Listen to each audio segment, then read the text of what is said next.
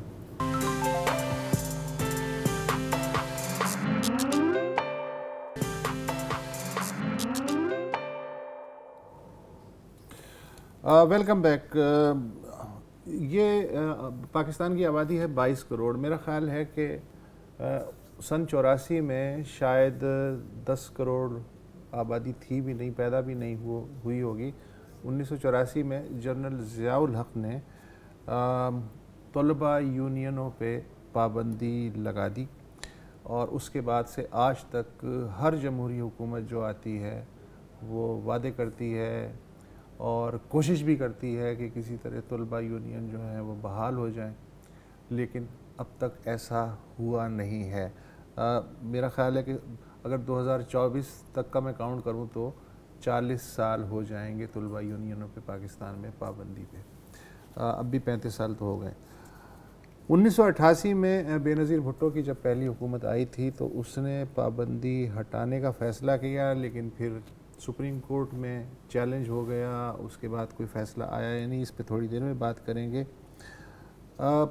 کل سندھ اسمبلی میں ایک قرارداد پیش کی جو ممبر اسمبلی ہیں ندا کھوڑو، انہوں نے کہ طلبہ یونینیں جو ہیں حکومت سندھ یا سندھ اسمبلی بحال کرے. اس قرارداد میں انہوں نے کہا کہ یہ بات نہایت اہم ہے کہ نوجوان طبقہ ملک کے جمہوری، سماجی، ثقافتی اور سیاسی عمل میں بھرپور حصہ لے. طلبہ یونینوں کے ذریعے اسٹوڈنٹس کو اپنی سیاسی، ثقافتی اور سماجی صلاحیتوں کے اظہار کا موقع ملتا ہے اور ان کی تربیت ہوتی ہے. وہ منطقی لحاظ سے دلائل دینا اور ایک دوسرے کو برداشت کرنا سیکھتے ہیں. آئین کا جو آرٹیکل 16 اور 17 ہے اس کی روشنی میں طلبہ یونینوں کو بحال کیا جائے. اچھا پی ٹی آئی کے جو تھے ایم پی خرم شیر زماں, انہوں نے کہا کہ ہم بھرپور حمایت کرتے ہیں اس قرارداد کی, بلکہ یہ قرارداد تو 10 سال پہلے آ جانی چاہیے تھی. جو وزیر اطلاعات ہیں سعید غنی, انہوں نے بھی کہا کہ طلبہ یونینوں پہ پابندی سے نقصان یہ ہوا ہے کہ نسلی و مذہبی سیاست اور منافرت کو بڑھاوا ملا ہے. میرے خیال میں سب سے زیادہ نقصان تو اس صاحب یہ ہوا ہے کہ ہماری سیاست میں جو ایک پر نرسری تھی, ایک نرسری تھی نا, ہوتی ہے یونیورسٹی, ہاں اسی سے آتی وہاں سے پھر تو اس کی وجہ سے آپ دیکھیں کہ معیار بھی کتنا گرا ہے سیاست. پھر ظاہر ہے وہ لسانی طرف چلے گئے, سیاسی جماعتوں کے ٹولز بن گئے. تو یہ جو محرک تھیں اس قرارداد کی, ندا کھوڑو, وہ ہمارے ساتھ موجود ہیں. Nida, thank you so much for joining us. یہ بتائیے, جب آپ کی حکومت بھی ہے, اسمبلی میں اکثریت بھی ہے, تو قرارداد لانے کا تکلف کیوں کیا؟ سیدھا بل کیوں نہیں پیش کر دیا آپ نے؟ السلام علیکم Mubashir and Basit Ullah, thank you for taking me online. دیکھیں, میں یہ 35 سال وہ گزر چکے ہیں اس ایشو کو. یہ 1984 میں جیسے آپ نے بولا, اور میں نے بھی کل ریزولوشن پڑھتے ہوئے یہ بات کی تھی کہ اس وقت کے آمریت کا جو دور تھا, اس میں مارشل لا آرڈیننس لگا کے political activities in colleges and universities میں آل اکراس دا پاکستان بین کر دیا گیا. اب میں پہلی دفعہ پارلیمنٹ میں آئی ہوں, میرا فرض بنتا تھا کہ میں کور ایشوز اٹھاؤں, اور this issue was in the need of the hour, کیونکہ اس ایشو کو اب مزید اگنور نہیں کیا جا سکتا, کیونکہ یہ ایک بنیادی ضرورت ہے. ٹھیک ہے, مجھے یہ بھی پتا چلا تھا کہ 4 تاریخ کو دھرنا دیا جا رہا ہے پریس کلب میں, جہاں پہ ہمارے سندھ حکومت کے نمائندے بھی گئے تھے, اور ان اسٹوڈنٹ سے ملاقات ہوئی, اور ان کو ایشورٹی بھی دی گئی تھی کہ ان کے ہر مطالبات مانے جائیں گے. اور ہمارے سندھ حکومت کے نمائندے ان کو لے کر بھی آئے اسمبلی, کیونکہ یہ قرارداد پاس کرنی تھی, اور یہ قرارداد پاس کی گئی ہے, اور اس کو امپلیمنٹ بھی انشاءاللہ سندھ حکومت ہی کی جائے گی, کیونکہ یہ ہماری پارٹی. دیکھیں, جیسے آپ نے پہلے بھی بولا اور میں نے بھی بولا تھا کہ 1988 میں جب شہید محترمہ بے نظیر بھٹو وزیر اعظم بنی, تو انہوں نے یہ بین لفٹ کیا, لیکن اس کو پھر وہی سپریم کورٹ میں چیلنج کر دیا گیا. پھر ایپکس کورٹ نے 1993 میں پھر اس کو ری امپوز کر دیا. سو there have been a lot of discussions over it in the past. Sindh assembly میں قرارداد, سینٹ میں کافی اس کے اوپر ایشو باتیں ہوئیں. یوسف رضا غلانی صاحب نے بھی, ندا, سپریم کورٹ نے بیسیکلی کیا فیصلہ کیا تھا؟ کچھ وجوہات تھیں جس کی وجہ سے یہ پروبیبلی نہیں ہو سکا. It was not pushed through. تو جب مجھے ایکچولی جب پتا چلا کہ دھرنا ہو رہا ہے, تو I thought that this was in the need of the hour, and یہ قرارداد پاس نہیں. یہ بتائیے, سپریم کورٹ کی جو فیصلہ ہے وہ آپ نے پڑھا ہے یا ابھی تک اس میں چل رہا ہے, وہ پینڈنگ میں ہے, کیا ہے اس کا سٹیٹس کیا ہے؟ یہ پینڈنگ میں ہی چل رہا ہے, مجھے اس کے اوپر ڈیٹیل نہیں پتا, لیکن یہ چل رہا ہے. آئی تھاٹ کہ یہ اگر دوسرے صوبے نہیں کر رہے, ٹھیک ہے, اگر دوسرے صوبے نہیں کر رہے, تو میں نے اپنے سندھ حکومت سے اپیل کی, ریکویسٹ کی کہ this is something that needs to be done, and اس سے ریزولوشن پاس کروائی, یونانیمسلی پاس کروائی, جس میں ہمارے اپوزیشن کے سارے جو پارٹیز ہیں, پی ٹی آئی ہو گیا, ایم کیو ایم ہو گیا, جی ڈی اے ہو گیا, جو بھی الائنسز ہیں. لیکن ندا, جب تک سپریم کورٹ میں یہ فیصلہ ہے کسی کنارے نہیں لگتا, اس وقت تک آپ کیسے قانون سازی کر سکتے ہیں؟ یہ بھی تو ہے نا, وہ تو زیر سماعت ہے مقدمہ. اس کا کوئی طریقہ کار نکال دیا جائے گا, لا ڈپارٹمنٹ سے بات کی جائے گی. آپ کے کوئی ایسے ہیں کولیگز جو کہ قانونی مہارت رکھتے ہوں, جیسے مرزا وہاب ہیں, خاصے ڈائنامک بھی ہیں, ان سے بات کر سکتی ہیں؟ یا تو میں نے وہی بولا کہ یہ لا ڈپارٹمنٹ, مرتضی وہاب کا ہی میں ذکر کرنے والی تھی, کہ ان کے ساتھ مشورہ کیا جائے گا, اور اس کے اوپر کوئی نہ کوئی ایکٹ ضرور لایا جائے گا, اور انشاءاللہ سندھ حکومت اس چیز کو بالکل امپلیمنٹ کرے گی, بیکاز یہ ہماری پارٹی بھی چاہتی ہے, شہید محترمہ بے نظیر بھٹو بھی چاہتی تھی, اور ہمارے چیئرمین بلاول بھٹو صاحب بھی یہی چاہتے ہیں کہ اسٹوڈنٹ یونین کو بحال کیا جائے. اچھا ایک وقفہ لے لیں. وقفہ لے لیں, چلیں ایک وقفہ لے لیتے ہیں, اور وقفے کے بعد دوبارہ حاضر ہوتے ہیں.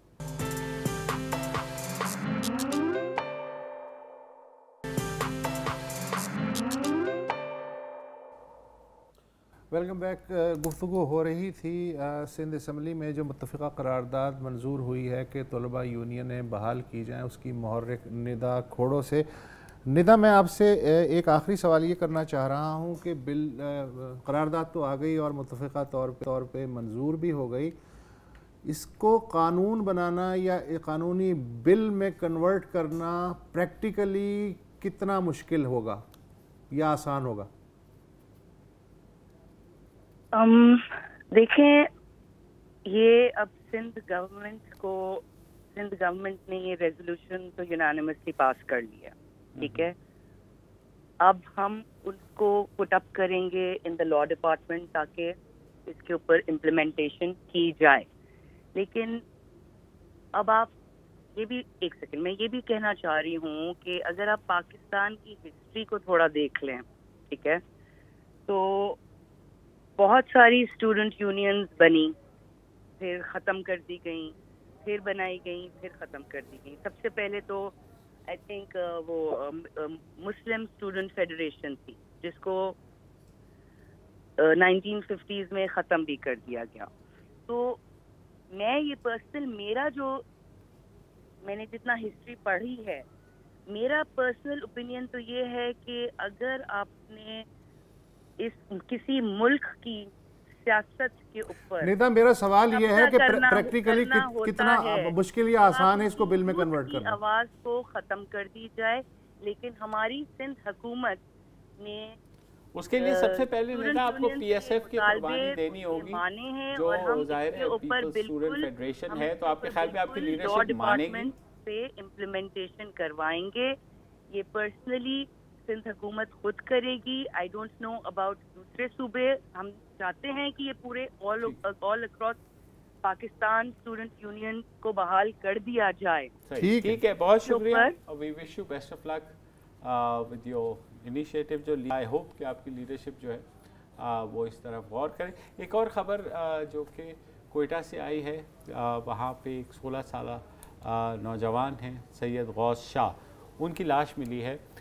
ان کو اغوا برائے تاوان کے لیے اغوا برائے تاوان کے لیے ان کو اغوا کیا گیا. 13 اگست کی رات کو وہ اپنے کزن کے ساتھ, جیسے ہم سب جاتے ہیں باہر نکلتے ہیں, سیلیبریٹ کرتے ہیں 12 بجے 14 اگست آزادی کا دن. اس کے بعد وہ اپنے کزن کے یہاں ہی رک گئے. صبح 11 بجے انہوں نے کہا میں کپڑے بدل کے آتا ہوں, اور اس کے بعد وہ واپس نہیں آئے. ظاہر ایف آئی آر بھی کٹ گئی, سارا کچھ ہو گیا, اور پتہ یہ چلا کہ ان کو اغوا کر لیا گیا ہے. اغوا کاروں نے $3 لاکھ کی ڈیمانڈ کی. فیملی نے خاصا تاوان بھی ادا کر دیا, مگر اس کے باوجود ان کو قتل کر دیا گیا. ہمارے ساتھ کوئٹہ کے بیورو چیف ہیں سید علی شاہ. علی شاہ, یہ جو سارا واقعہ ہوا ہے, ایک بار پھر وہی بات آتی ہے کہ بلوچستان میں اغوا برائے تاوان کے خاصے واقعات ہوتے ہیں, اور اس کیس میں بھی پہلے کیسوں کی طرح افغانستان لے جایا گیا. تو کیسے ممکن کیسے ہو جاتا ہے کہ کوئٹہ جیسے شہر سے لے کے اغوا کر کے افغانستان چلے جاتے ہیں؟ یقیناً مبشر صاحب, یہ ایک سوالیہ نشان ہے. کوئٹہ سے افغانستان پہنچانا یا کوئٹہ سے قلعہ عبداللہ پہنچانا, یہ یقیناً ایک سوالیہ نشان ہے. کوئٹہ شہر میں یا جتنا بھی یہ پورا سارا راستہ ہے, یہاں پر سیکیورٹی بہت سخت ہوتی ہے. سیکیورٹی کے کافی سخت انتظامات ہوتے ہیں. اس سال 14 اگست کو غوث اللہ جو ہے ان کو اغوا کیا گیا. آپ نے خود انٹرو میں بھی تفصیل دی. 2.5 مہینے تک وہ مغوی رہا, اغواکاروں کی تحویل میں رہا. آج میں نے جو فیملی لواحقین ہیں ان سے میں نے بات کی, ان کا کہنا تھا کہ 2.5 ماہ کے دوران کوئی 35 سے 40 ٹیلی فون کالز ان کو موصول ہوئے. پہلا جو کال آیا ان کے پاس اغواکاروں کا وہ ایران سے آیا, پھر افغانستان سے آیا, اور پھر مسلسل دونوں ممالک سے ان کے پاس ٹیلی فون کالز آتے رہے. اور جو لواحقین ہیں ان کا کہنا ہے کہ مسلسل وہ